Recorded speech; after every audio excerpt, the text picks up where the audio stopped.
Welcome to the Israel Daily News Podcast. I'm your host, Shanna Fold, and I'm here to get you caught up quickly. I've got some top news stories for you today from Israel, and guess what? You're listening, so you're all already on top of your game. Survive and thrive, people. Knowledge is the best weapon. Today is Monday, June 9th, 2025 in the Gregorian calendar and the 13th of Sivan in the Hebrew calendar. Now, let's get to the news.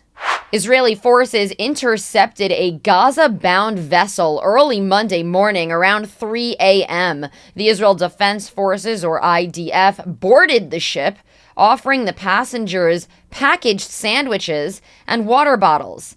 The vessel carried a small quantity of humanitarian aid and several activists, including the famous climate activist Greta Thunberg. The IDF escorted the passengers to the Ashdod port in Israel and announced plans to deport each activist to their respective country. Israel's defense minister actually did something that I've never heard of before. He ordered officials to show the passengers the most heinous footage from the October 7th attacks. Hamas terrorists had actually filmed their brutality using GoPros and body cameras. That footage was then compiled into a 47-minute video, and some brave souls, including journalists and politicians around the world, have sat down for viewings of it. I have watched similar films, seeing how Hamas destroyed and destructed human bodies one by one. The footage is horrific. The IDF reported that all passengers on this flotilla remained unharmed and, again, received sandwiches and water. Hamas condemned the interception, calling it state terrorism of Israel, and praised the activists involved. Greta and her crew told the media they had been taken hostage by Israel, which twisted so many worldwide, as Israel's true hostages remain in underground tunnels in Gaza today. It was important to the Israeli government to show these Hamas supporters what Hamas truly did on October 7th, 2023. The IDF announced on Saturday that it had recovered the body of Thai hostage Nattapong Pinta, who Hamas kidnapped from Israel during the October 7th attack. IDF and Shin Bet forces located and retrieved his remains on Friday during a special operation in the Rafah area of the Gaza Strip. Pinta, a husband and father of a 9-year-old son, moved to Israel in 2022 to earn higher wages and support his family in northern Thailand. While working at kibbutz near Oz, Hamas militants abducted him along with 11 other Thai workers. After holding him captive for more than 600 days, Hamas left him dead. The Israeli government says Hamas still holds some 50 hostages in Gaza. A good majority of them are dead bodies.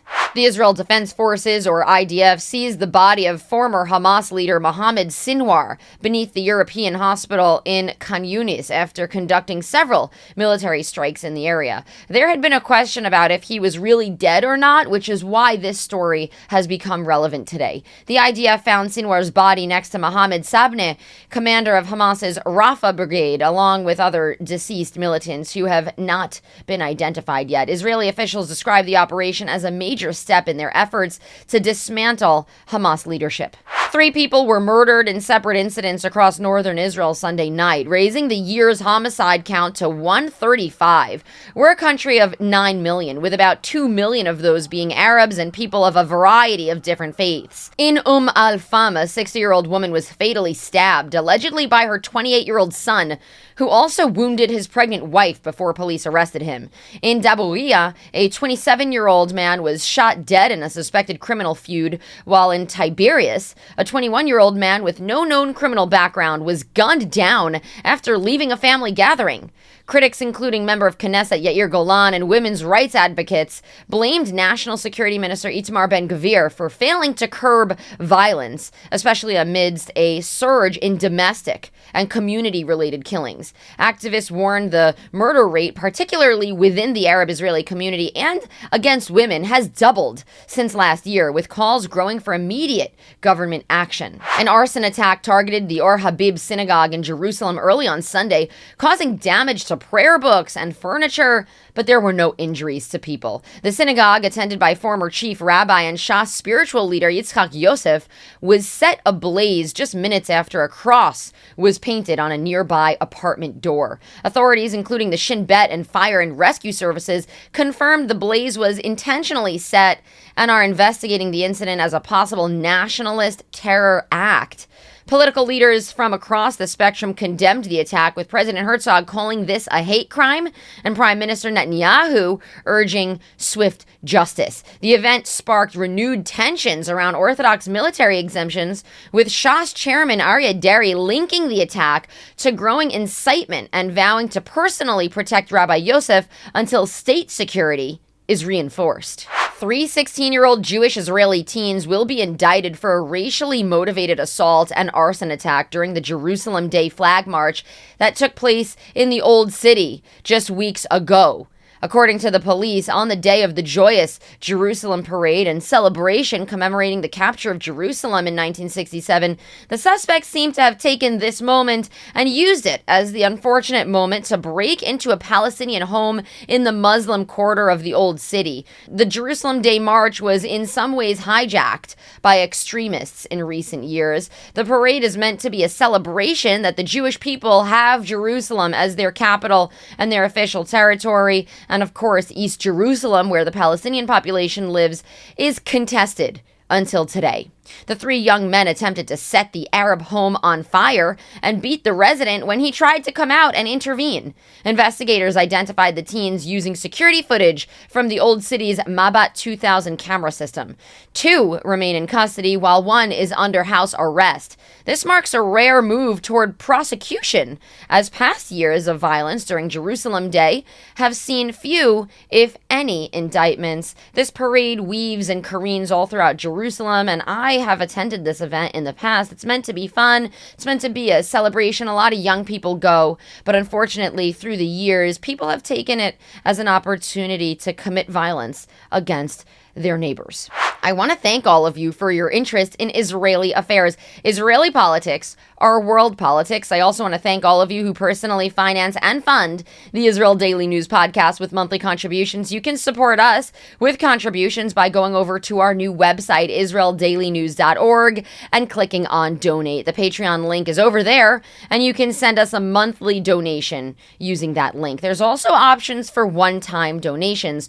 Our organization is operational thanks to listeners and supporters like you. Thank you to Marianne Vollinger for her monthly support. In response for your contributions, I'll send over a handwritten thank you note to show my appreciation. Follow us on social media at israeldaily.news. We're on X, YouTube, TikTok, and Instagram. Our page has about 15,300 followers on it now.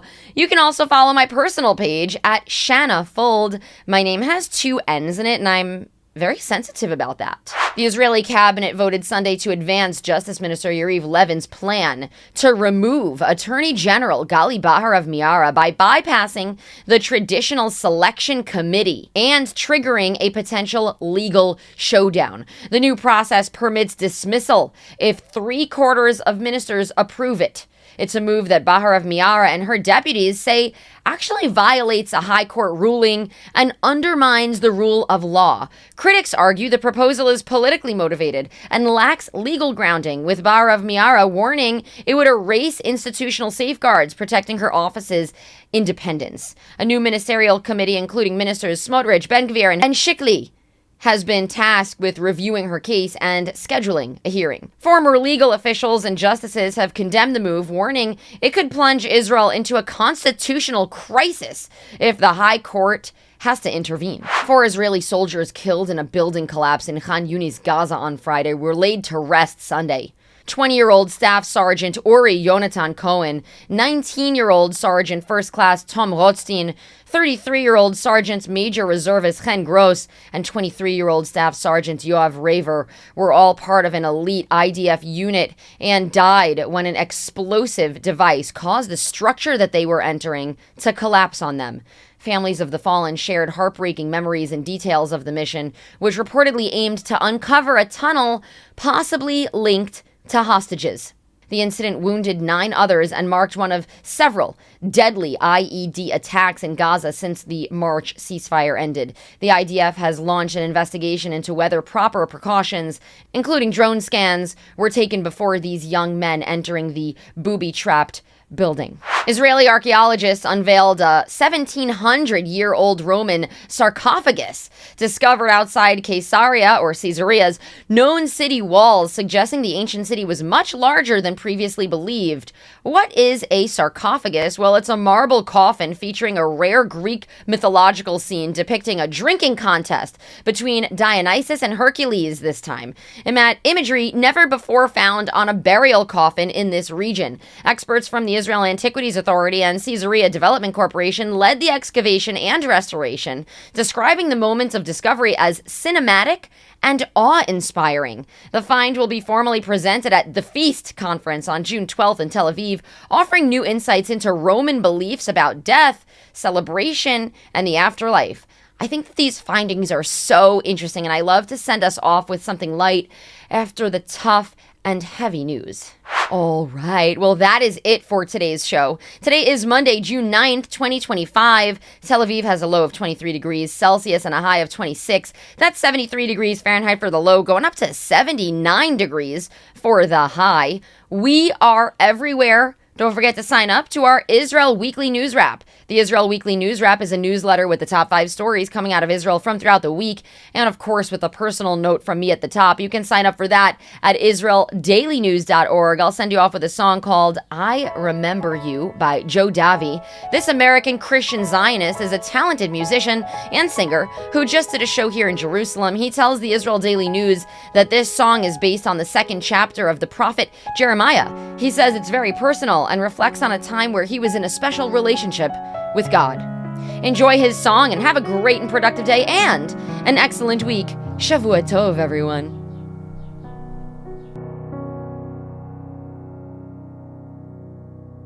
I remember you. I remember you. I remember you. Oh, I remember you.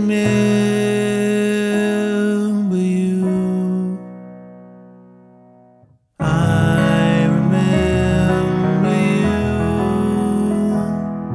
The kindness of your youth. Your love was like a bride for a husband.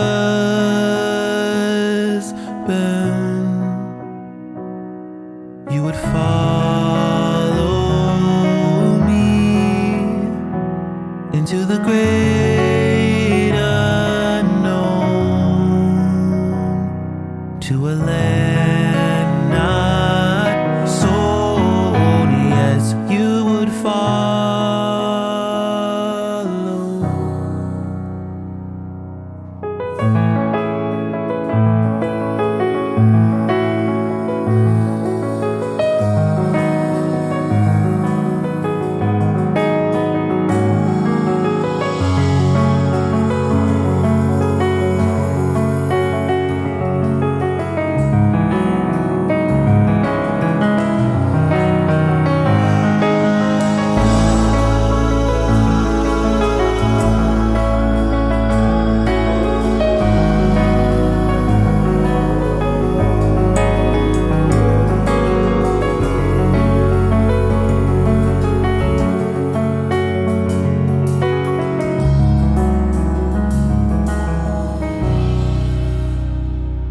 Now you're far from me.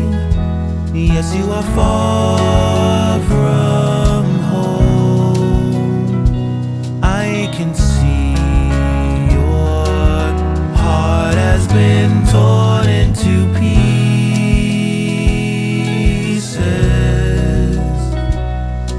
Return to me. I will mend your scars, and I'll return your love to when I remember.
unexpected day.